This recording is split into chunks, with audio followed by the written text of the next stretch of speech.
third way that I'm going to show you how to send an email is you can send an email from any query in the system.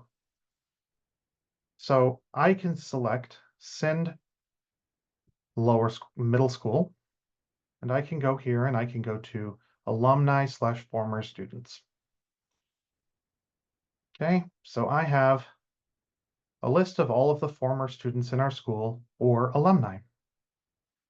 Now, I can send this query simply by going to this lightning bolt and saying, send an email.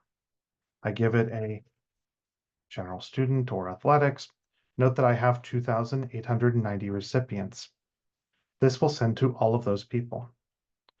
If, on the other hand, I have a query and it doesn't contain this field called person ID, I will not be able to send that email. So if I remove that field from this query, and then I try to run the exact same query, the item, it's going to say, choose the recipient person ID, and it's going to select graduation year. So let's see what happens.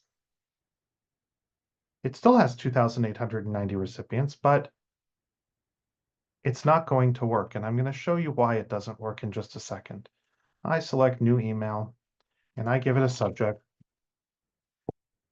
And I'm going to go to select recipients. Note that I have no one here. That's because the only way that the system knows who you actually want to send it to is by that person ID field. So if I go back and I add that person ID field back in, it doesn't actually matter where it is in the query, and you can actually hide it from the results. But now that I have that field and I go to send an email,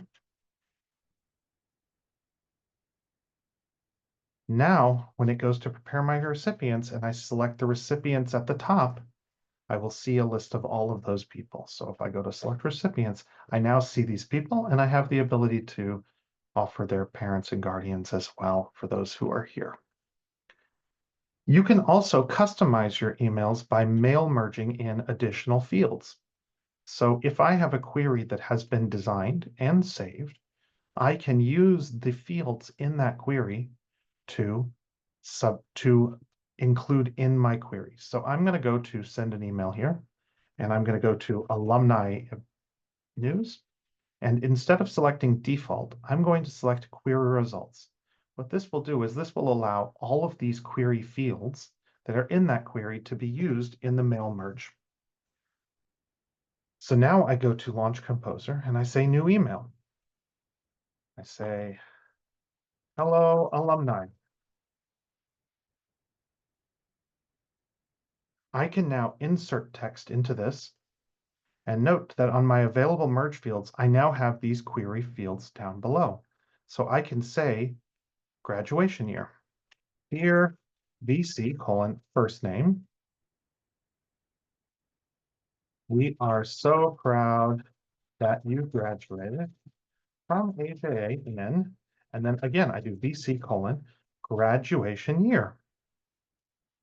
Please let us know if there are any additional information points you want to share.